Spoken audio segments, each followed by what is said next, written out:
Hey friend, welcome back to day 2 of the Start From Scratch Challenge. I'm Amanda Boleyn, founder of She Did It Her Way, and it is officially day 2. And day 2 of the Start From Scratch Challenge, where this entire week I'm walking you through and teaching you exactly step by step on how to launch and create your business from scratch and also get clients all without having a website. Today we're focusing on creating your roadmap, and there are 4 key ingredients when it comes to your roadmap. It's really knowing about part of where you're at now, where you want to go, and then building that roadmap on how to get there. So today we're going to talk about 1, what services do you want to offer / help people with? 2 is what is the method in which you help people and how do you do it? 3 is we're going to talk about how to get clear on who it is that you specifically want to help. And 4 is figuring out, based on who you want to help, where are these people hanging out at? Okay. So let's get into it. Number 1, and again, remember, you can download the workbook by heading to shedititherwaypodcast.com/challenge. It's also put in the notes below if you want to check that out as well. You can also tune into these lessons via the podcast, which is linked below too. So you can check that out there as well. All right. So what services do you want to offer and help people with? And so what I want you to do for this is grab a sheet of paper or grab that notebook and make an entire list. Just brainstorm a list of things that you love to do, that you are confident that you can help people with. It doesn't necessarily have to be something that you're doing in your full-time job. It could be completely different. Think about if you're working in an operations management position, but you really enjoy social media. Put social media on there, put Instagram on there, put whatever that social media is on there. You are not bound by what you're currently doing in your full-time job. This is supposed to be fun. I want you to give yourself that permission to brainstorm the different things that you like to do. And the other thing is I want you to consider what gives you energy and what makes you the most excited, right? Because energy and time are not created equal. You could do a task that you don't necessarily love doing and spend 30 minutes doing it, feeling drained the rest of the day. Or you could spend 2 hours doing a task that you love that gives you energy, and it again energizes you for the rest of the day. Now, this doesn't mean that throughout your entire business, you're only going to be doing activities that are energizing you, because trust me, there are things that go along with being a business owner that aren't going to be your favorite thing to do, but you will do the hard things because you're a business owner, right? The other thing that I want to bring to note and point out here is that if at any point during this brainstorming exercise, your brain is telling you, who are you to think that you can make a business out of this said thing that you're good at? What makes you think that you are special enough or capable enough to be a business owner? Any of those limiting beliefs or thoughts that come through to you during this brainstorming process, I want you to know that's completely normal. And that's just simply your brain trying to protect you. That's part of your primitive brain. So back in the cavewoman days, it was really, our brain was designed to protect us from danger. In today's modern society, especially if you're watching this video or you're tuning into the podcast, there's really no true physical danger about what it is that we're doing, but our brain still wants to protect us. So just know that that's part of the process. That doesn't mean stop. It doesn't mean stop what you're doing or that you shouldn't do it. It just means, okay, brain, I get you. I hear you. You're trying to, keep me safe, but I'm going to write this brainstorming list anyway. So have fun and give yourself that permission. The other thing that I want to show you is that if you are finding it a little bit challenging to brainstorm and come up with some different things and services that you could offer, I want to invite you to check out Upwork. It's a really, really great platform that there are so many people. This is where I hire some of my virtual assistants or people that I need to hire to do graphic work and things like that. You can see there's so many different categories that if you click, you can see here between web, IT, engineering, translation, there's design, writing, legal, so many things, right? So if you're struggling, I want you to go to Upwork and spend some time looking through what's possible and seeing what people are getting paid to do, right? Because if other people are getting paid to do, just like we talked about in day 1, which if you have not watched day 1 mindset, make sure you go back and do that or listen to it on the podcast. It's all about finding evidence of what is possible. And this is a demonstration that it is possible for you to start marketing your services, making money, replace your corporate income, and make your ultimate leap, right? So, excuse me, that's what I want you to do. Bonus, if you want to take it to the next step and next level and actually create a profile. This could be the easiest. Imagine just if you created a profile and you started getting clients, you started building that up, you started replacing your income. I mean, just making the one decision to build a profile could be a complete game changer for the rest of your life, right? So use that if you need help brainstorming. And once you make an entire list of, let's say you go through and you make a list of 20 different things, I want you to really either like bucket them or categorize them in a way that you narrow it down to 3, no more than 5 different services. And here's why. Because if you go to a business owner and you say, I can help you with these 20 different things, they will get overwhelmed. And it's going to be really hard for them to say yes in terms of working with you, right? There's a famous jam study about this professor in California that set out at this local market for a day, they would alternate every 2 hours between offering 24 different jams to taste and 6 different jams to taste. And at the end of every tasting, when a customer or someone would come by to taste the jam, they handed them a $1 coupon. So that the idea is that by handing them the $1 coupon, they would buy jam and they would be able to track what's called conversion, right? What they found though, at the end of the day, there were roughly 60% of customers were drawn to large assortment and 40% stopped at the small one, okay? Small being 6 jams, large being 24 jams. But what was really fascinating is that 30% of the people who sampled from the 6 different types of jams actually decided to buy jams versus 3% of the people that stopped at the 24 jams purchased. So it doesn't mean that more choices better.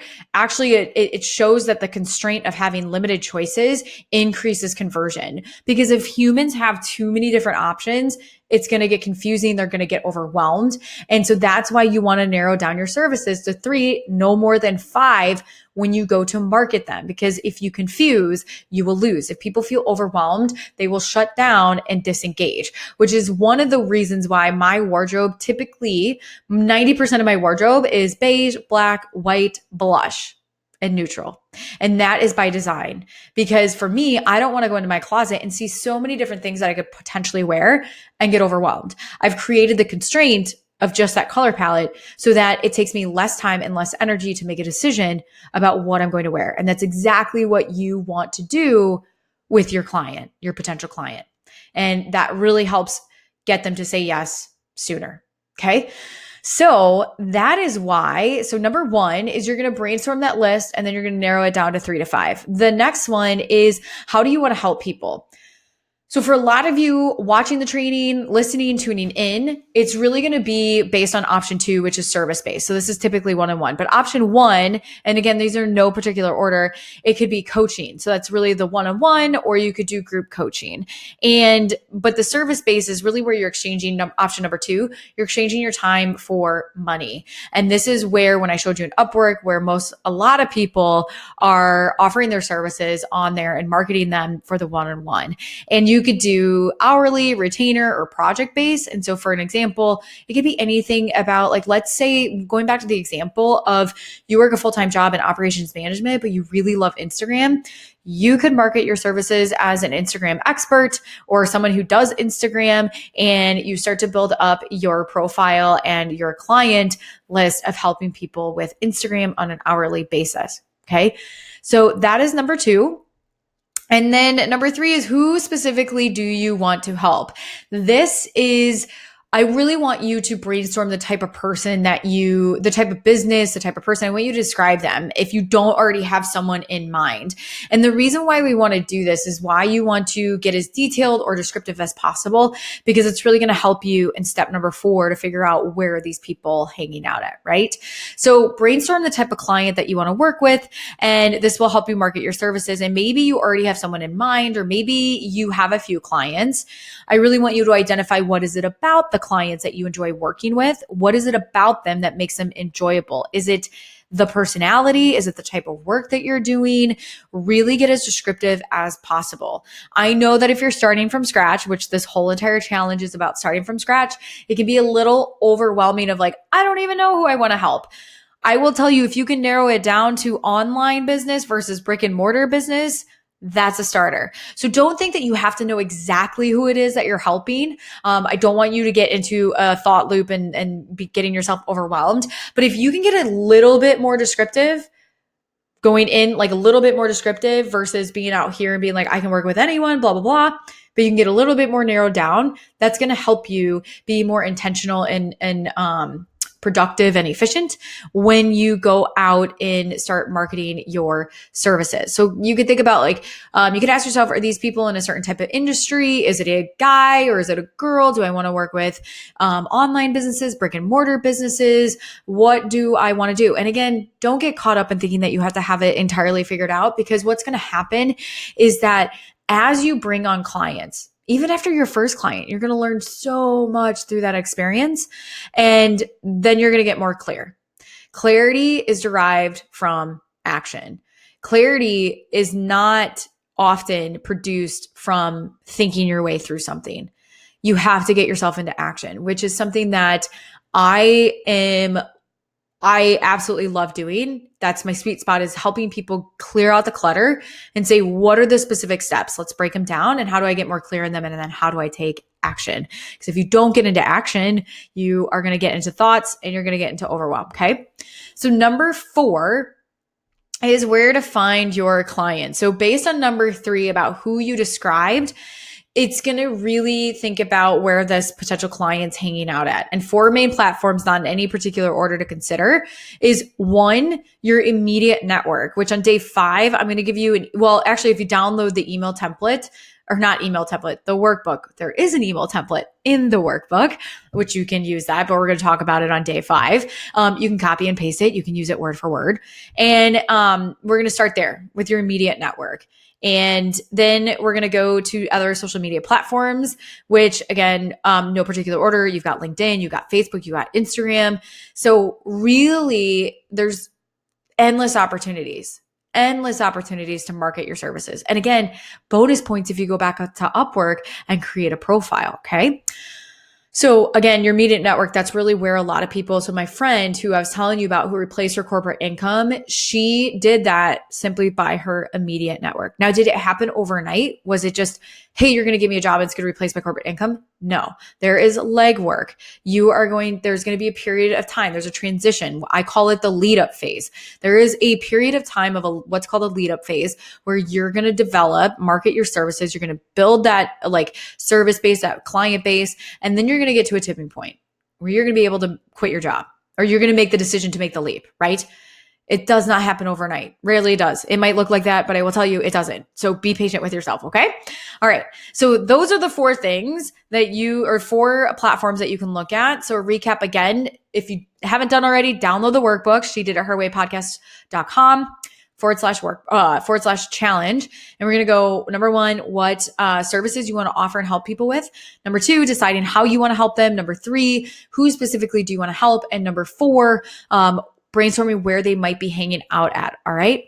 So if you want to listen to the training, you certainly can. You can click the iTunes link there. You can download it on your phone as well. But tomorrow for day 3 is all about how to get clients. So we're going to talk about the importance of using discovery calls and understanding what they are, how to create a buy-in environment through value-based questioning. This is what I taught as a contractor myself to large companies all across the world, was how to have a better quality conversation so that you can create a buy-in environment to get your potential client to see the value that you can offer. So he or she are more likely to say yes. And then the thought process behind conducting the discovery call, and when used appropriately and correctly, can be extremely profitable to starting, growing, and sustaining your business. So until then, my friend, keep doing it your way. And I will see you back here tomorrow for day 3.